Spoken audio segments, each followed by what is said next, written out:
뒤에 있는 그 이유가 뭐예요? 그냥 웃으시죠? 예. 오늘은 자리가 좀 이렇게 엉성하고 잘 짜여 있지 않더라도 우리의 마음이 이렇게 기분이 좋을 때가 없었습니다. 이제 여러분들의 마음이 예수님 오실 때까지 그렇게 되기를 바랍니다. 우리가 처음으로 모인 이 자리에서 처음으로 첫 참여를 시작하도록 하겠습니다. 먼저 27장을 부르도록 하겠습니다. 27장입니다.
다음 찬미는 503장 하시겠습니다. 우리를 인도하시는 우리 예수님이 하나님이 내 등 뒤에 있음을 다시 한번 느꼈습니다. 503장 하겠습니다.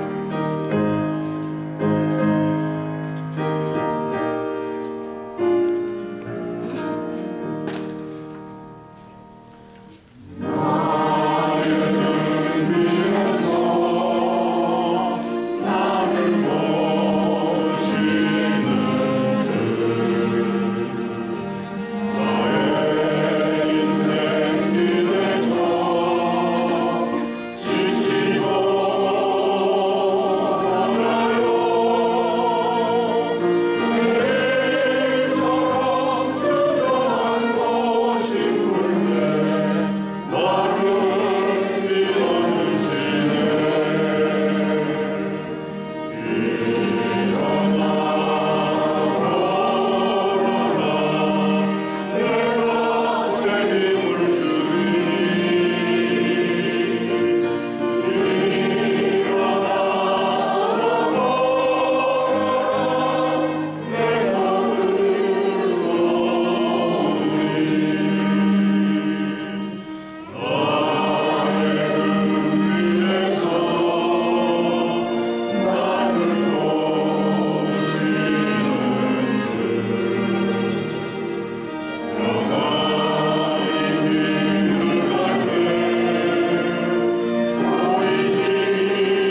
뒤에서 도우시는 예수님 때문에 찬미를 하는데 눈물이 나왔습니다.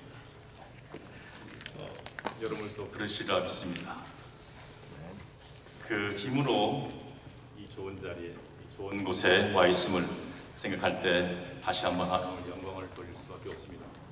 32장 하시겠습니다.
시작하기 전에 우리 자리 정돈 좀 하겠습니다. 앞에 한 20개가 있습니다.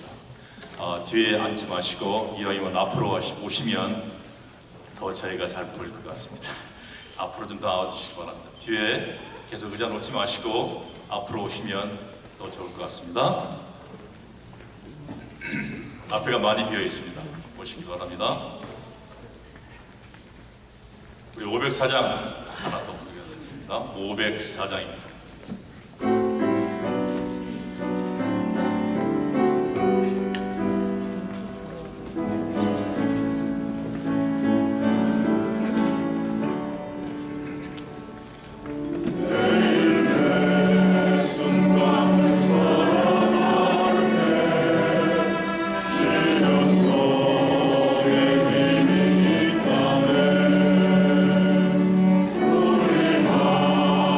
하나님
좀 지났지만 아직도 뒤에서 끊임없이 오시기 때문에 저희가 찬미를 하나 더 부르도록 하겠습니다. 43장 하시겠습니다. 43장입니다.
아직도 뒤에서 많이 오시지만 시간이 좀 지나서 시작하도록 하겠습니다.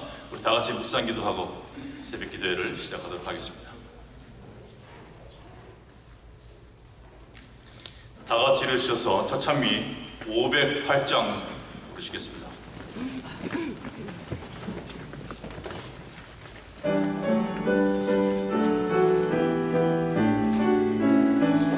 주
오늘 아침 다 앉으십시오. 이렇게 새 성전에서 처음으로 드리는 특별한 예배에 참석해 주신 여러분들을 진심으로 환영합니다. 저는 지금도 이게 꿈인가 생신가 그런 마음이 있습니다. 하도 오래 우리가 기다렸기 때문에 10여 년 기다렸기 때문에 정말 하나님의 인도하심과 은혜와 섭리와 기적의 연속과 또 여러분들의 헌신이 아니었다면 오늘 아침은 불가능했을 것입니다. 오늘 아침 더 찬양팀 감사드리고요. 지금 우리가 하나님께 찬송하는 마음과 감사하는 마음으로 묵상 기도로 드리겠습니다.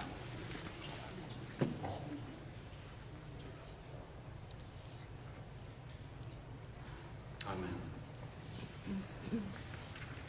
첫째 찬미는 596장 부른 후에 수석장로 되시는 홍명기 장로님께서 기도해 주시겠습니다.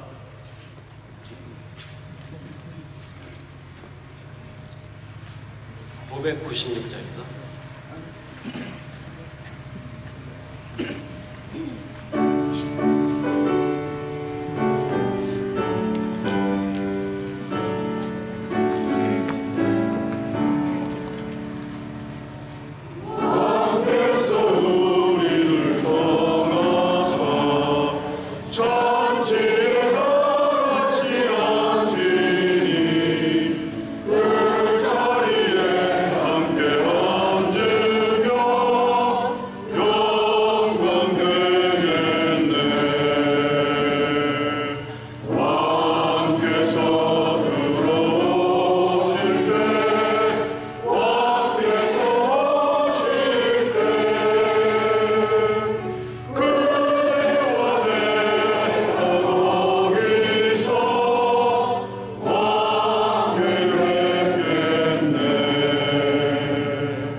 안녕하십니까. 제가 흥분이 돼서 어떻게 기도가 나올지 모르겠습니다. 여러분들 기도가 잘 못한다 하더라도 양해하시고 다 같이 머리 숙여 기도드리겠습니다. 하늘에 계신 자비로우신 저희들 아버지, 너무나 감개무량하며 이러한 훌륭한 성전을 주님께서 씌워주시고, 특별히 성도님들께서 항상 기도드리시고 헌신하시고 인내하시고 이러한 훌륭한 주님의 전을 세우게 하여 주셔서 감사드립니다. 특별히 이 건축을 위해서 수고하신 건축위원장 정태현 장로님을 비롯해서 모든 건축위원들에게 감사드리며, 주님께서 특별히 기억하사 저희들이 이 건물이 그냥 건물이 아니라 주님이 거하시며 저희들이 주님 안에 거하는 그러한 성전으로서 저희들이 우리 제7 안식일 교회의 메카가 되는 성전이 될 수 있도록 도와주시기를 간절히 바라고 원합니다. 주님이시여 우리 머리에 숙인 모든 성도님들, 그 정말 어려운 그 고비를 겪으면서 인내하신 성도님들에게 감사드리며, 특별히 이 성전을 통해서 저희들이 주님의 말씀을 전파할 때 그 말씀이 육신의 말씀이 되어 정말로 우리 교회야말로 우리 미국뿐만 아니라 전 세계에 모범이 되는 교회가 될 수 있도록 은총 베풀어 주시옵소서. 이제 주님의 말씀을 대변하시는 목사님, 우천 목사님, 장영기 목사님에게 함께하여 주시고, 특별히 이 말씀을 통해서 은혜 받는 이 한 시간이 되게 도와주시기를 예수님 거룩하신 이름으로 간절히 기도드립니다.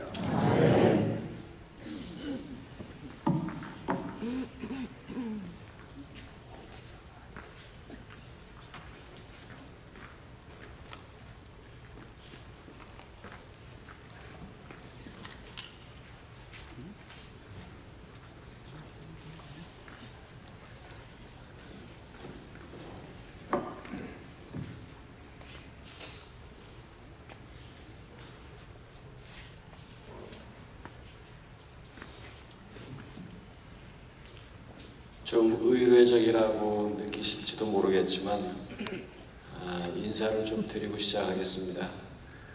아침부터 나오셔서 준비 찬양해 주시고 또 악기로 연주해 주신 분들께 감사드리고, 또 어떤 분들은 운동해서 뛰어서 여기까지 오셨고 또 걸어서 오셨는데 참여해 주셔서 감사합니다. 여기 계시지는 않지만 이렇게 할 수 있도록 도와주신 우리 장근청 의사 선생님께 가족이 좀 대신 인사해 주셨으면 좋겠습니다. 감사하고요.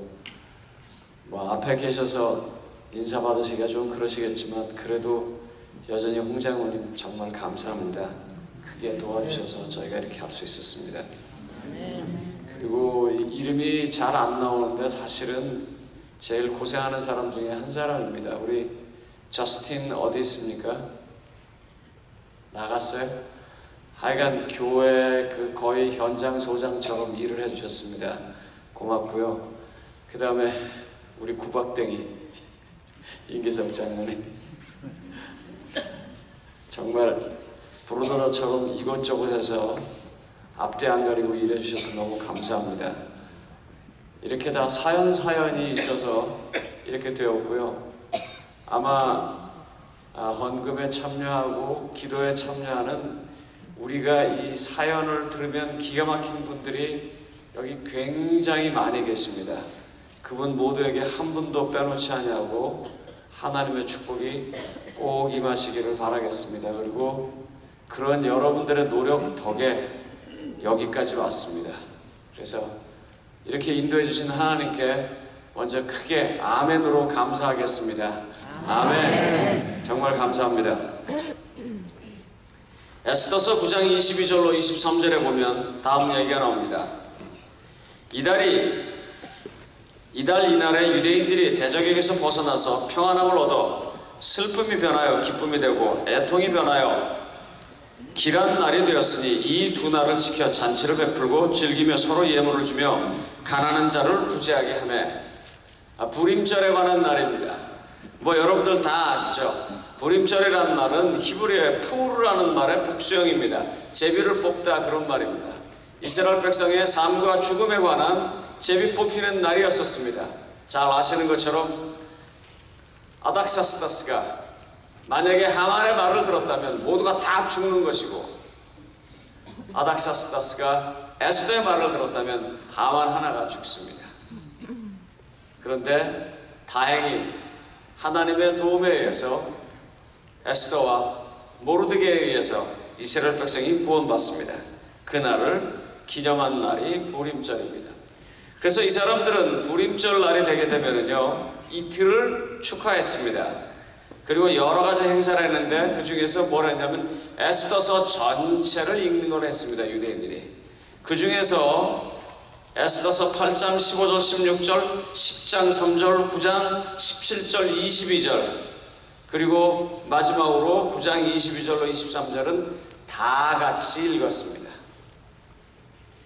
그 중에 다 같이 읽은 말 중에 제일 좋은 말, 이 두 날을 지켜 잔치를 베풀고 즐기며 서로 예물을 주며 가난한 자를 구제하라 하며.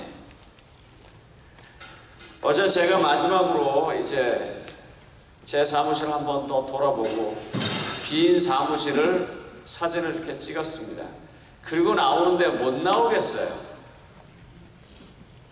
8년이라는 세월을 제가 거기서 있었거든요. 아, 이제 내일이 지나면 여기를 못 오는구나. 이제 열쇠를 뽑아서 사진을 찍어서 이제 그쪽 관리 담당자에게 열쇠는 여기 있다. 그래서 책상에다 놓고 찍고 보내고 나와서 차를 타고 가다가 다시 돌아왔어요. 못 가겠어요. 그래서 다시 돌아와서 그 문 앞에 서서 기도하고 그리고 나왔습니다. 그러면서 제가 생각했습니다. 나는 이런데, 제가 사진에 보니까 제가 건축할 때 없었잖아요. 이 옛날 교회를요. 고덕선 장로님이 지붕에 올라가 있는 사진이 있었습니다. 고 장로님 그 지붕에 올라가셨습니까? 사진에는 올라가 계시는데 본인은 기억을 못 하세요? 올라갔어요. 예.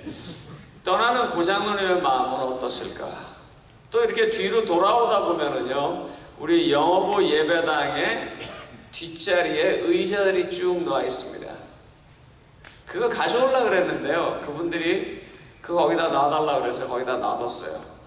아마 저거를 기증하신 분은 지나시면서 어땠을까? 침례탕을 만들 때 같이 하셨던 분들, 지하실에 부엌시설에 같이 하셨던 분들, 이분들은 얼마나 아쉬울까? 남다를 거예요. 어제 제가 이 각 교회가 얼마나 참여했는지를 좀 봤습니다. 뭐 언제나처럼 국어부가 제일 많이 왔을 것입니다. 그리고 늘 많이 왔던 엘다솜이 어제는 조금 왔어요. 제가 그렇게 생각했어요. 느낌이 없으니까. 이해하시죠? 엘다솜에 있는 친구들이 이쪽 교회에 있다가 저쪽 교회로 간다. 그냥 이 사람들에게는 무빙입니다. 그냥 장소의 무빙이에요. 그러니까 의미가 없는 거예요. 그런데 말해서 국어부에 계신 분들이 많이 왔던 건 뭐냐면, 그래 이제 여기서 예배 드리면 이걸로 마지막에 되니까 끝까지 한번 가보자. 마지막 날인데 가보자. 부림절은요, 이스라엘 백성에게 이런 날입니다.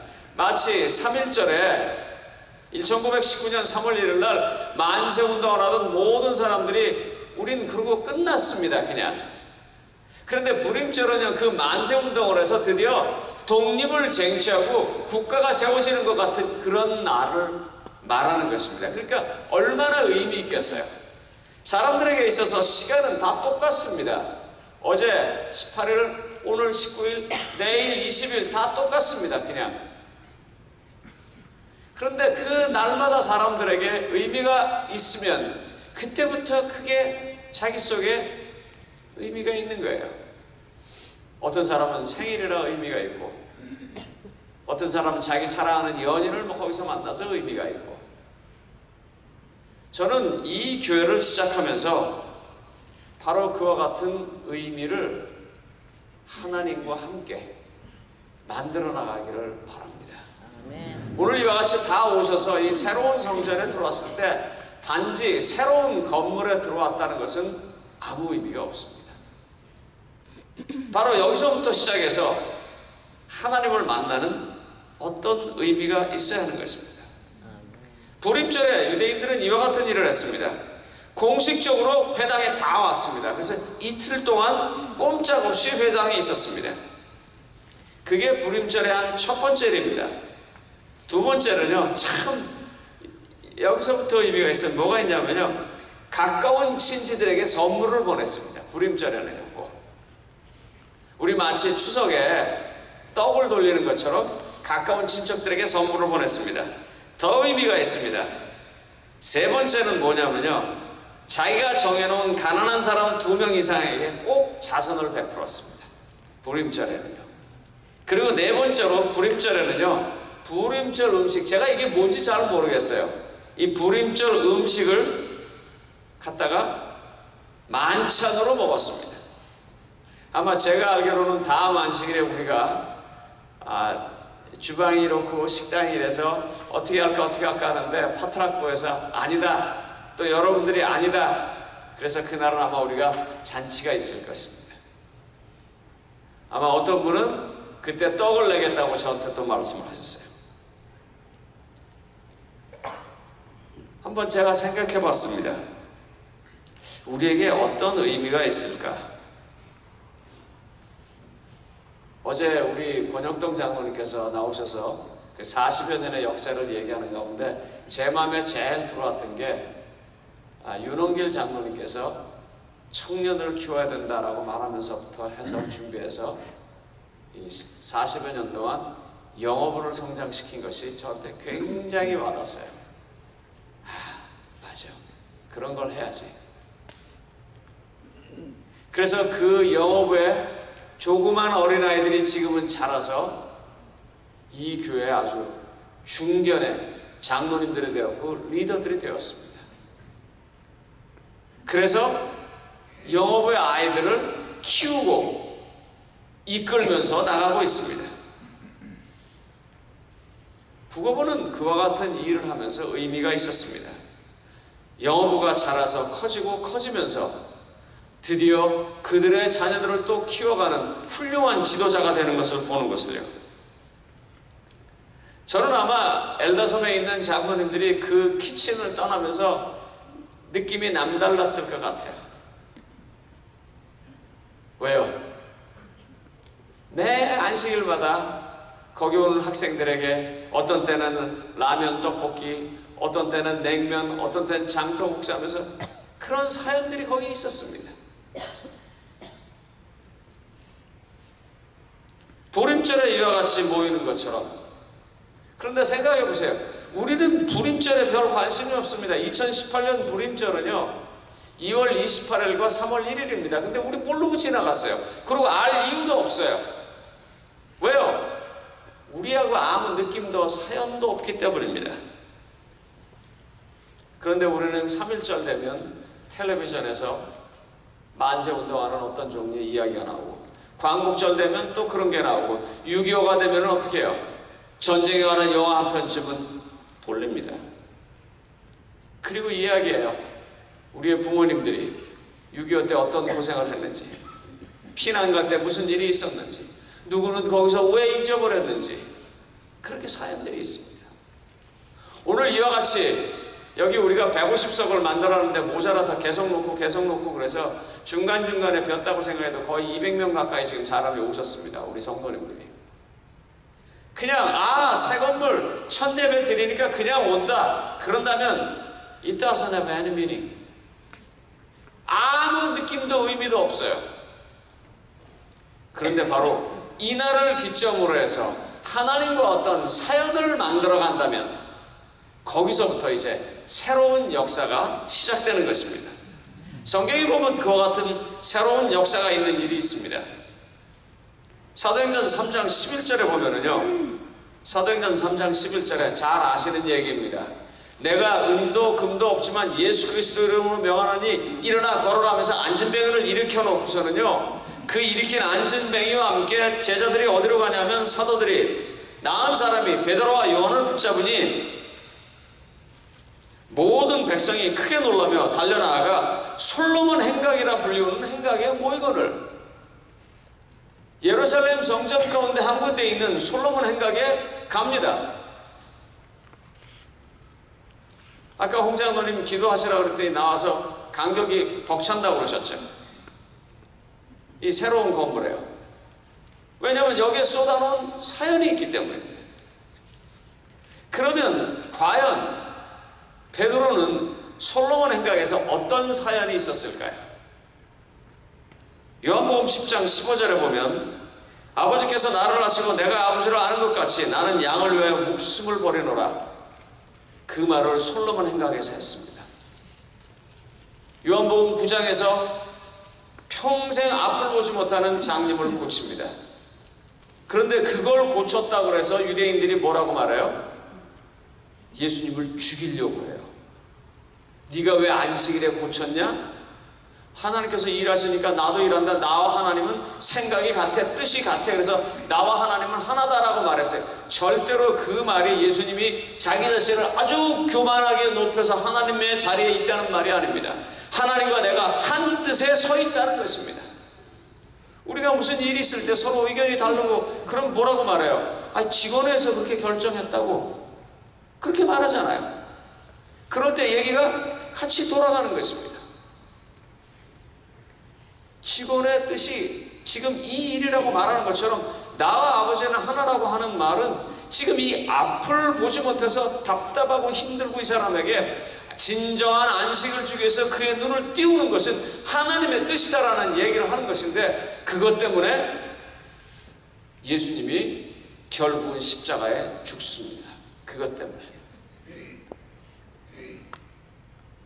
그런데 그 일이 솔로몬 행각에서 벌어졌어요.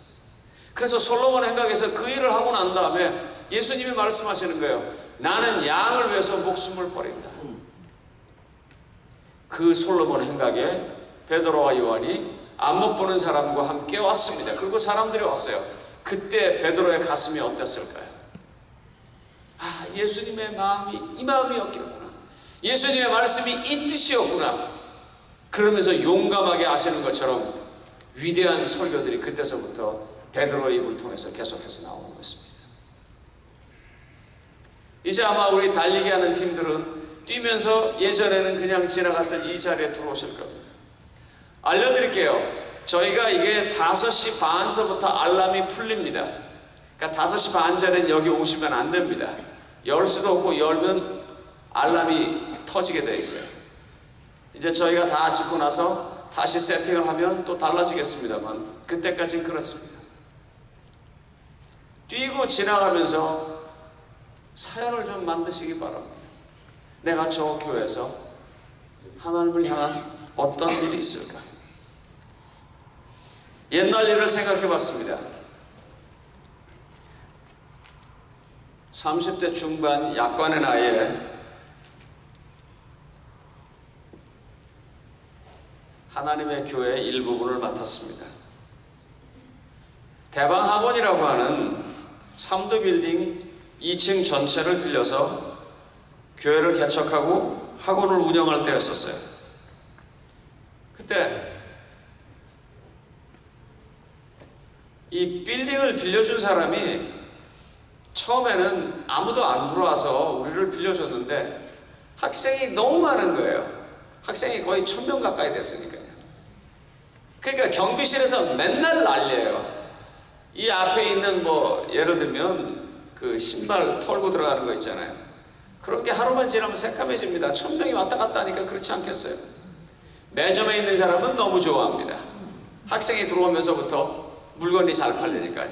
근데 관리부는 맨날 불평입니다. 청소를 해도 소용이 없다는 거예요. 결국 그래서 저희가 쫓겨나게 됐습니다. 그래서 급히 건물을 알아보다가 남영동 1호선과 4호선 지하철 만나는 곳 바로 앞에 건물이 하나 났어요. 근데 건물이 아주 낡았어요. 14억을 달라고 하는데 가서 그곳에 있는 담당자를 만나서 이야기를 해서 11억에 그것을 깎아서 샀습니다. 한 달이 남았어요. 한 달 동안 거의 24시간 일을 했습니다.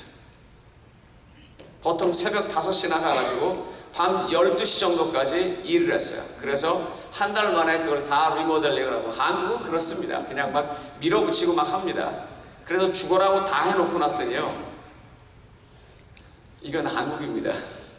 구청에서 허락을 안 해주는 거예요. 그 왜 안 해주냐 그랬더니 주차장이 없어서 안 해준대요. 그 주차장은 어떻게 하면 되냐니까, 차 하나가 달려면 3평을 잡으래요. 6대만 하면 된대요. 그래서 제가 10대를 잡아서 그려가고 갔어요. 도면에다가 우리가 이렇게 주차장을 하겠다. 그랬더니 뭐라고 말하냐면요, 이 건물과 이 주차장 이 자리와 이 자리 사이에 기둥이 있기 때문에 이건 안 된다는 거예요. 그래서 이제 기둥을 다 빼고 나니까는요, 그거 평당 그 당시에 얼마씩 줬냐면요, 300만 원씩인가 줬거든요.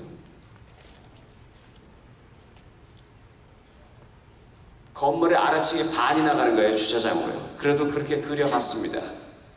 그랬더니 이번엔 또 안 된대요. 왜 안 되냐고. 그러니까 나갈 때 자동차 문을 열어놓고 나가야 된대요.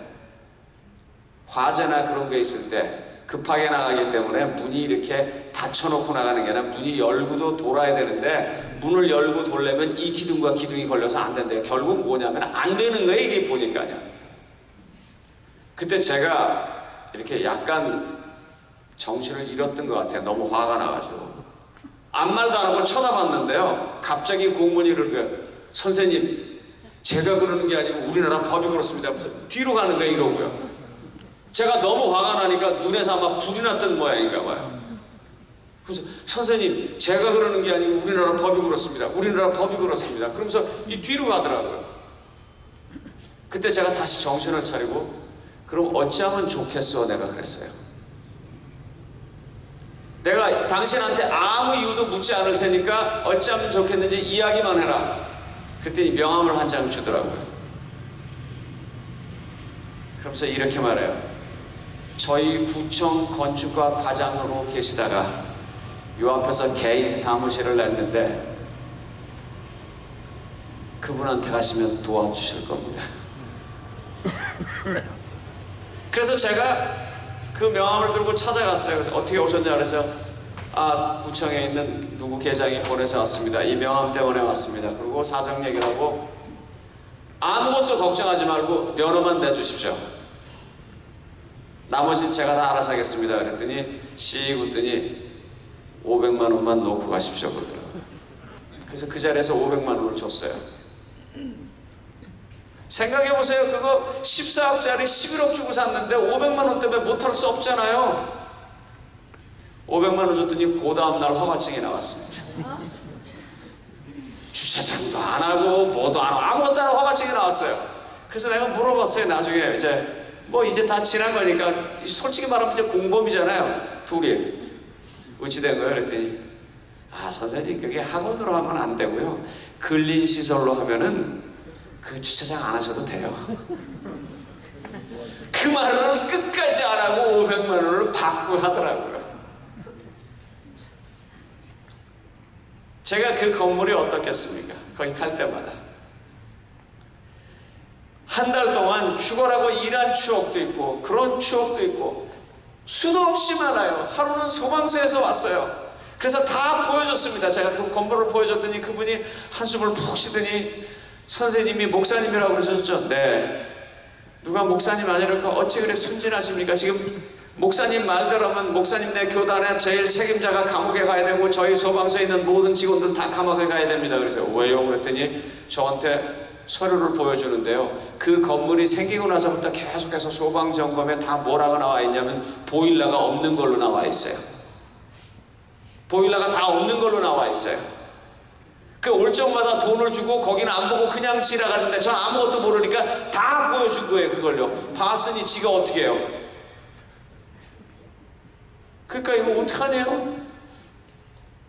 그러면서 그냥 가버리더라고요. 그러면서 뭐라고 말하냐면, 선생님, 다음에 소방관이 올 때는요, 이건 보여주지 마세요. 그래서, 아니, 있는 걸 어떻게 안 보여줍니까? 그러니까 보일러가 들어가려면요, 건물에서부터요 7m가 떨어져야 됩니다. 생각 한번 해보세요. 한국에서 땅값이 얼마나 비싼데 보일러 하나 올라고 그 유로탱크를 7m나 가서 띄우냐고요. 그게 안 되면 땅속으로 10m인가로 파고놓고 집어넣어야 된대. 그리고 우리 그거 안 되니까 건물 교실 옆에다 그냥 붙여놨거든요. 이거 터지면 다 죽는다는 거예요. 맞죠? 한국에는요, 터지면 죽을 건물들이 대부분입니다.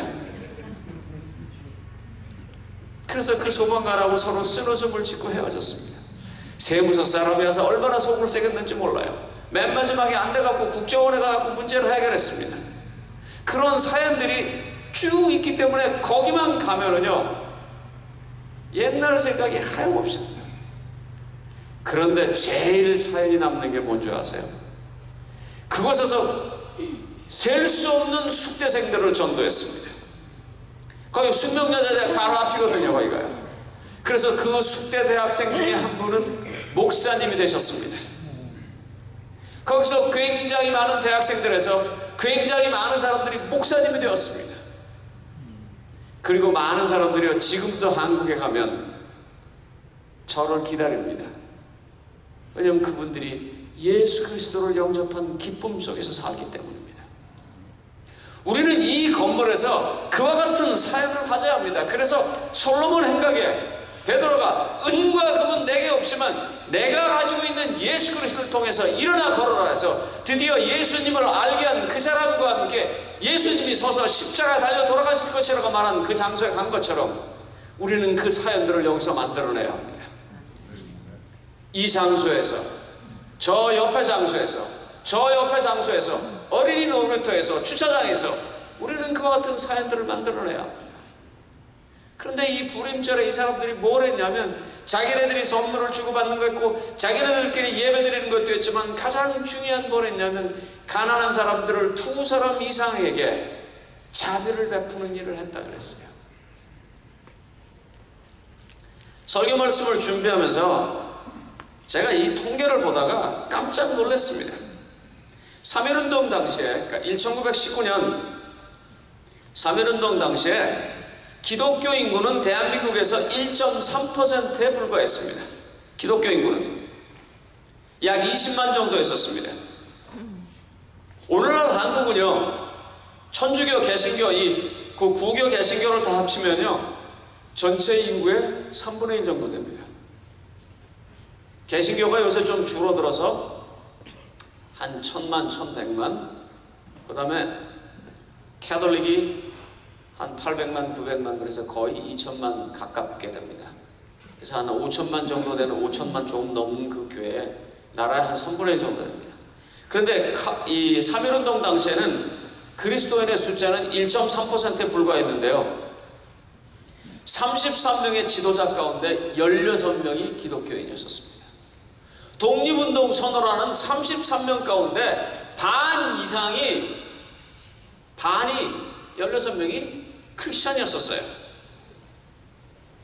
그리고요, 만세운동에서 이 전체 참가한 사람 중에 38%가, 태극기 들고 나간 사람 중에 38%가 기독교인이었었어요. 전체 인구는 1.3%밖에 안 되는데 소리 지르고 나간 사람은 38%가 기독교인이었다는 거예요. 뿐만 아니라 감옥에 투옥된 사람, 그 사람 중에 22%가 기독교인이었습니다. 그 당시에 기독교가 어느 정도로 안 좋은 대접을 받았냐면요, 한 마을에 군수가 부임을 하는데 그 마을 사람들이 군수의 이력 보니까 기독교인의 학교에서 학교를 배웠다는 이유로 그 마을에서 군수를 배척해서 부임을 못했습니다. 이 예수쟁이, 야소쟁이를 우리가 군수로 받을 수 없다고. 그렇음에도 불구하고 윤리적이나 도덕적이나 아니면 공동체를 위해서 희생하는 삶에 있어서는 기독교인들은 가장 존경받는 그룹이었다는 것입니다.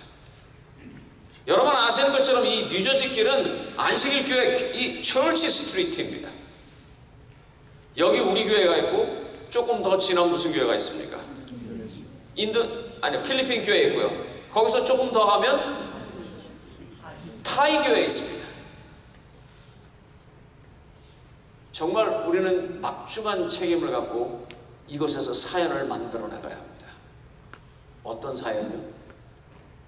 세상의 무거운 짐에 눌리고 죄짐에 눌려서 안진뱅이처럼 자기의 삶이 쪼그라진 인생을 안식일 교회, 그리스도의 안식을 주는 교회 교인으로서 가서 내가 다른 것은 없지만 예수 그리스도 이름으로 함께 일어납시다 하고 이렇게 세우는 사연이 이곳에서 계속되어지기를 바라면서 말씀을 마치겠습니다.